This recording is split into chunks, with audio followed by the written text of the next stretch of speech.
আজ দুপুরে কি কি খেয়েছি সেটা নিয়ে থাকছে আজকের ভিডিও। তো প্রথমে খাবারটা শুরু করেছিলাম বরবটি আলু ভাজি দিয়ে। বরবটি আলুর অন্য তরকারি থেকে ভাজিটাই আমার বেশি পছন্দ। তোমাদের কার কারি ভাজিটা ভাল লাগে আমাকে কমেন্টে জানিও। তারপরে নিয়ে নিয়েছিলাম আমার সব থেকে পছন্দের একটা তরকারি, সেটা হচ্ছে পেঁয়াজ আলু দিয়ে ছোট মাছের চচ্চড়ি। এই খাবারটার আমি যত প্রশংসা করব ততই মনে হয় কম হবে, আমার এত ভাল লাগে এটা। তারপরে নিয়ে নিয়েছিলাম ডাল, আর ডালের সাথে আমি আবার একটু বরবটি ভাজি নিয়ে খাচ্ছিলাম। এই কম্বিনেশনটা দারুণ ছিল। হায় হায়, ভয়েস দিচ্ছি আর আমার আবারও ক্ষুধা লেগে যাচ্ছে। আচ্ছা, সবশেষে নিয়ে নিয়েছিলাম মুরগির মাংস ভুনা।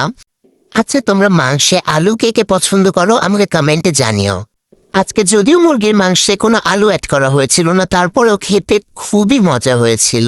মুরগির মাংস একটু ভেজে নিয়ে এভাবে মাখা মাখা করে রান্না করলে কিন্তু খুবই মজা লাগে খেতে। তো এই ছিল আমার আজকের খাওয়ার ভিডিও। দেখা হবে পরবর্তী কোনো ভিডিওতে। সে পর্যন্ত সকলে ভালো থেকো, সুস্থ থেকো। আল্লাহ হাফেজ।